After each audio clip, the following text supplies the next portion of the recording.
Labor Day is here, a weekend we think of as the end of summer. And if you care about the soap opera that is politics, then this is the week it all begins. Candidates are lining up, Texas and California are changing the rules, and observers are trying to figure out what this all means. That's a conversation I've been having with Holly Cook Macarro for many years, and we thought we'd let you, peek in just this one time.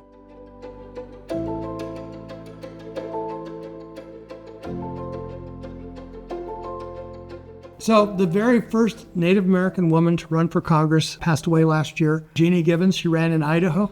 And since then, candidates have come out, and 2 cycles ago, more women than men ran. So I think the landscape has changed. So let's just start by talking about this incredible political landscape as we get ready for another election year.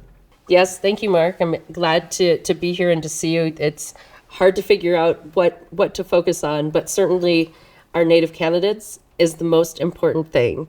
And everything else we talk about in terms of political landscape, the things that are happening, all of those come down to an atmosphere that is either conducive or obstructing Natives being elected to public office, whether it's the decline of party structures or redistricting. So this is, I think, as we go into 2026, I really feel like each election year is completely different in terms of the dynamics and the way things feel around Native candidates that are running. 25 years ago, we would have folks who had not run for any office. And I have this old joke, like, as Natives, we don't run for school board or dog catcher first. We go straight to Congress. And I think that has changed. And we have candidates who have served in different capacities, or in Jonathan Nez's instance, he ran a very strong race last time, has thrown his hat back in the mix. So this time around, we are in August of 2025, and looking at the landscape in terms of how many candidates that we have, the sort of training and background that they've done in terms of what advanced Native political leadership offers in terms of training candidates, identifying, giving them the tools to be successful should they choose to run for whatever office. We have a different background, and all of that is we could do a whole long piece on the political evolution of tribes and how we are getting to the support and identification of candidates. And so as we move into 2026, I think we are going to see numbers like we've never seen before.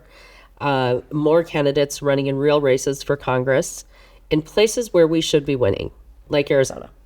History has yet to be made there. And the redistricting piece right now is very interesting in terms of potential impacts on tribes, although the biggest, Texas and California, are not the places likely to elect Native Americans to office.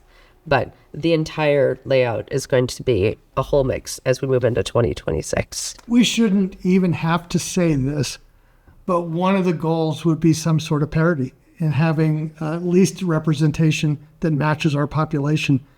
And other than a few states, we've never come close to any of that. I think it's a difficult one, for parity. Parity on a national level in terms of our overall population is not a part of the conversation because redistricting is left up to the states. And so the national overlay just doesn't get included in that. And we are seeing a complete just rug pulled out from under every tenet of what redistricting is supposed to look like. We're going into 2026. Redistricting happens every 10 years. I don't think all of America, and certainly not all of Indian country, understands all of the impacts or why this is happening right now. But once again, there are no rules. Well, speaking of rules, let's talk about why it is happening right now. We know from history what happens in this cycle. Yes. And what you're referring to is the midterm of even though he had a last term president. So, which is different than the midterm of a first-term president. And so this is historically where there are losses in the party has control of either chamber. It's historically where we see losses, where we see some pushback on policies in terms of voter reaction. Trump doesn't want to spend the last 2 years of his administration with a Democratic majority potentially in the House. And, all of the conversation is Democrats have a real chance of taking back the House, but the Senate is much tougher, although, those dynamics have changed as well. Redistricting is turning this into a partisan power grab in an off year. So, and again, all of us who do this, it's like, how is this even being facilitated? And I had this conversation with a couple members of Congress last week about the process, getting it on the ballot. And it's all going to happen very, very quickly. And I think that Indian country also needs to have the opportunity to hear and see about what the potential impacts are, particularly in states with high Native American populations. So going into this, we are going to see these on the ballot in just a few months. This is August. There are special elections being planned in November that that our Indian country, our communities are going to be voting on in key states. Well, and I think part of that conversation is important to note that we've already been impacted by redistricting. Yes. Jonathan Nez, who you mentioned, is running in Arizona as second. That was the most Native congressional seat in the country, and it was cut down so that it wouldn't be. Let's go under the hood a little bit and talk about why it's important. I think with Jonathan Nez, what's really striking about that race that's different is that you mentioned people need to build a resume in order to run for Congress to be successful anyway. Usually it's the state legislature. This is someone coming from tribal office, and that is really significant and has some long-term potency. Yes, I agree. And I count that as experience. And when you're the president of the Navajo Nation with one of the largest land bases in the country, with the largest population in the country, that is a huge job and an exercise in governance that is a notch on your resume, just like being elected to Congress or to another elect mayor, another equivalent office on that level that's non-Native. So what I think we're seeing with Jonathan Nez, who is experienced in fundraising, messaging, those things that not everyone knows you need to do as a candidate. And then we are seeing a whole cadre of Native American in state legislatures that are running again developing these skills. So this landscape, even from 25 years ago, we didn't have the same number elected either on statewide, like Peggy Flanagan running for the United States Senate, come out of the lieutenant governor piece, to, the large number of Native Americans we have in state legislatures in places like Montana or Arizona. So that is very different. Some of the things that are happening in other states did not happen in Montana because the Native American caucus was able to flex its weight. Yes, absolutely. We see dynamics in Minnesota that has, I think, six or seven Native American members who really take the lead on a number of issues, from whether it's sports betting, which is a huge thing for tribes in the state of Minnesota, to things like land back. So I think we're going to see that all over the country, as in these states with state legislatures that have, I feel like, all of these high Native American populations with, and the number of electeds. But that experience is the thing that is going to help us see more Native Americans elected all across the country. We see that in Washington State, and the evolution, and we're seeing, folks climb the ladder a bit as well. Chris Stearns. I love the story of Chris Stearns because I was in the White House in 1997, and Chris was on the Hill working for George Miller, who was on the House Natural Resources Committee.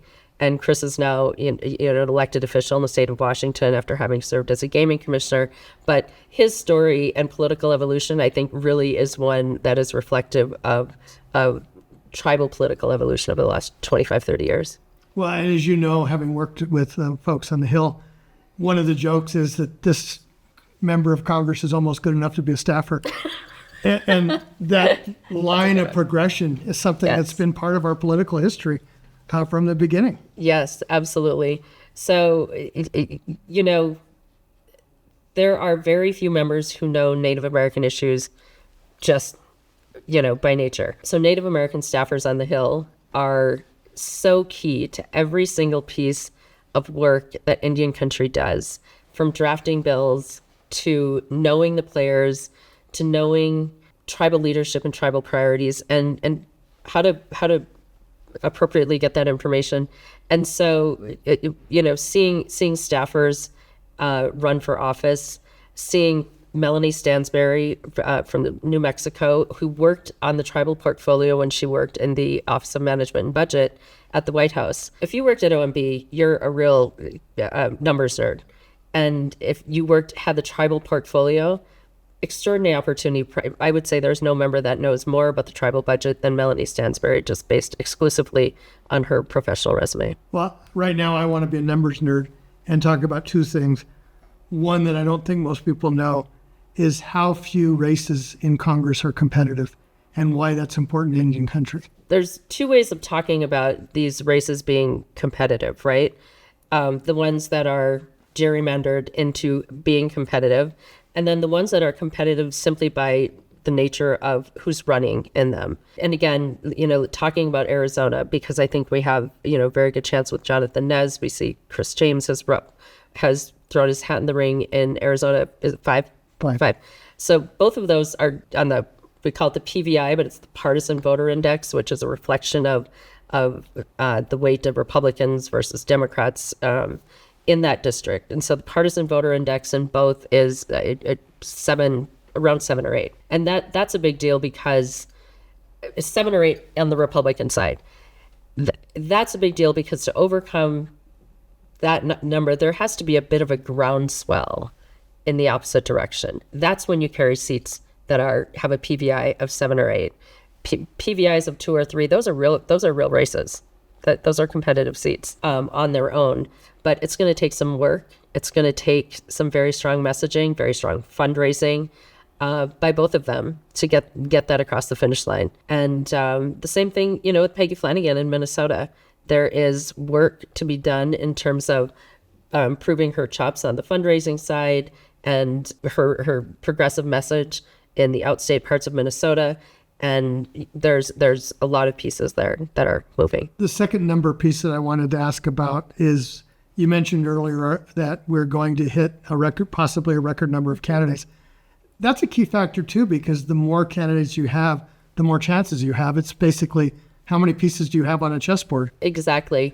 And so again, we kind of created this atmosphere, right, for Native candidates to run. There's this support structure which is coming together, and I think it's great that it's organically coming from Indian country and not so much from parties, in that these orgs are saying, hey, if you want to run, we've got training, we can show you how to do these things that candidates need to know how to do that simply weren't happening before. Because Indian country, we don't have the same on-ramps that non-Native candidates have, I think, on the regular. And, for instance, in running against Ken Calvert in Southern California, that district is turning blue because of brown people. Yet the last 2 cycles, the one they found is a white former U.S. attorney whose father was, I think, wealthy, also owned a law firm. But my point is that the on-ramps in terms of immediate access to fundraising, to expertise on the political side, most of the time, we are seeing first-generation Native Americans running for office.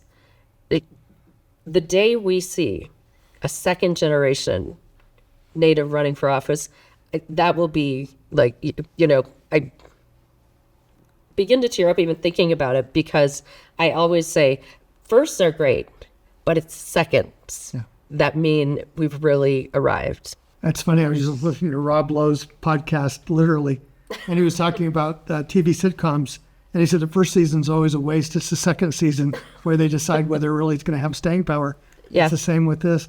I was thinking, too, what excites you most about this landscape ahead?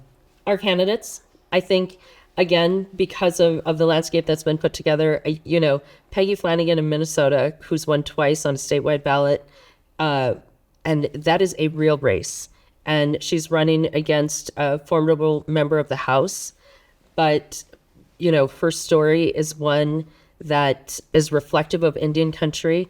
But her story is also one, and her messaging that really carries and resonates in the state of Minnesota. This is a race and a structure and with fundraising numbers she's putting together. Everybody is beginning to watch the state of Minnesota. We're in the what we call the third quarter. In the year before the election, nobody really starts paying attention until now. So, Peggy jumped in the second quarter, the first quarter, end of the first quarter, fundraised the second. We are in the third, and we can tell even from all of the numbers. So what I'm really excited about is to see Jonathan Nez, really do well in that seat again. Such an historic opportunity to win and put someone from the Navajo Nation in the Congress from the state of Arizona. That's a travesty that hasn't happened yet. And that harkens back to the redistricting and gerrymandering that we're talking about. So it's been no mistake that there hasn't been a Navajo in the U.S. House. So it's the candidates that I think are really exciting. Well, I would just add two others. I also think Arizona is going to be fascinating, and should also mention a statewide race corporation commission. Oh, yes, Claire absolutely, with Claire into. Pratt. Yeah. The two other places where I think, and it gets to your on-ramp question, is in Alaska, everyone's going to Mary Peltola and say, what are you going to run for? Yes. She is the one they're looking for rather than having to be, I want to run for this. Everyone's excited about that race in Alaska and what that's going to look like. It also has some down ballot effects. There are some strong Native candidates in the state of Alaska, and so we will. It'll be really exciting to see how everything falls out there. And the other one I think is the wild card, because we don't know who the player is, but I bet there will be one. Is one of the two congressional seats in Montana. They have a legislature that's more Native than any other in the country, 3.6% or something like that. Yes. And it's just a natural one to fall. In fact, this gets into the on-ramp question. The godmother, I guess, of politics in Montana is Carol Juneau. Right. And she ran for first the legislature and then the Senate because she was a member of another tribe and could not run for tribal council. So for her, that was the natural step. Yeah. And it's really opened this path up for people who are thinking differently about what roles to take on. And when you have success in the legislature, it may not be this cycle, but there will be a place at some point for somebody in the House in Montana. Yes, absolutely. It has surprised me that we haven't actually seen that coming out more out of the state of Montana because of the number of state legislators and the sort of experience that they put together. It's a difficult state, obviously. The Native vote makes a difference to every single winner, but it's not going to carry a race. So it has to be somebody with a statewide appeal. Thank you, Holly. The crazy thing about midterms, the power of the Native American vote could be magnified. That's because fewer people choose to participate. So those who do show up can often win. We'll be watching. This is Breaking History, as they say in the digital space. Like, share, and subscribe. I'm Mark Trahant.